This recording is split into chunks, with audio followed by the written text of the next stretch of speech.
Assalamu alaikum wa rahmatullah. We continue our discussion with Shaykh Bilal on the topic of Zakat. Shaykh, we've discussed the issue of Zakat that is due on gold, silver and cash or currency. What are the other types of wealth upon which Zakat is due? Bismillah ar-Rahman ar-Rahim. Yes, as you mentioned, we spoke about gold, we spoke about silver, we spoke about cash on hand. Then we also have to consider trading stock. So you have an individual businessman, he's a person who is selling iPads, someone who is selling cameras out there, whatever it might be, selling pencils, selling cardboard boxes, whatever it might be. As long as he is trading in this commodity, then he has to pay zakah on the value of that stock on hand.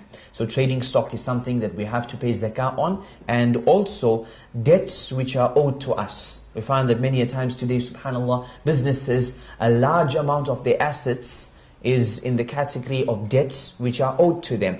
And so this here is also an asset, and so one has to pay zakah on that. Now, okay, and just on the issue of debts, then just taking that to the individual level, and maybe away from the business level, but to the individual level, is it also the case, therefore, that a debt that is owed to me as an individual, does I still need to pay zakah on that debt? No, 100% yes. For example, Brother Naseem, if you lent someone £5,000, you lent a cousin £5,000, so you know he's going to pay you this money. Suleiman, whenever you ask him, he's going to give you back the money. You told him 5 months, 6 months, whatever it might be. This is an asset which is due to you. This is money as if it was in your hands. It's being in his hands. It's similar to it being in your hands. You trust him, you know he will pay. And so when you are working out your zakat calculation, you add in that amount which is due to you.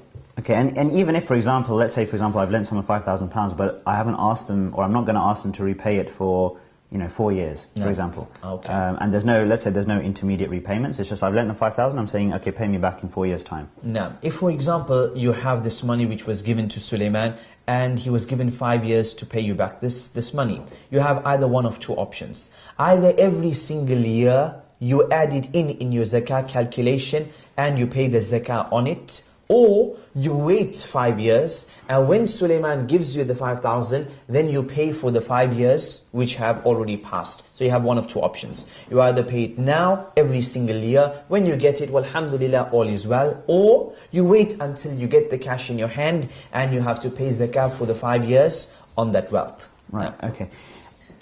Also on the issue of debts, obviously the kind of debts which people get into at the moment is not just between individuals, it's also between, for example, someone may have a credit card and may have got into a situation where they have incurred a lot of debt on a credit card. Now it could be the case that they're making their payments regularly and therefore not incurring any interest. However, let's say for example that someone is in a situation where they owe Lloyd's TSB, £1,000, £1,500, and maybe £200 of that is actually interest or charges or whatever it may be. What would one do then in this situation? Well, this obviously is dealing with the mas'ala of minusing our debts. Jayid. What happens when I'm working out my zakah? We said an asset that we add in that amount which is due to me. When we are working out our zakah, we also minus debts which I owe.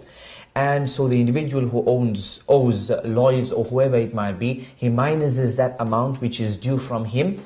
As for the interest charges, then he is not allowed to minus this amount because this was a haram amount in the first place. Jayid. Unless the person makes tawbah from this sin, this person makes tawbah and has clear resolve not to fall into riba ever again, then we might say that you can minus the entire amount, including the interest charges after tawbah.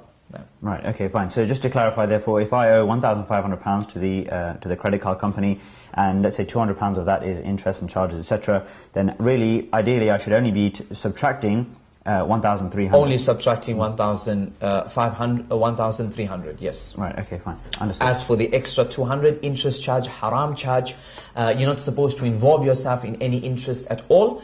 If you make tawbah from this, then inshallah you can minus the entire amount, bi-idhnillahi ta'ala.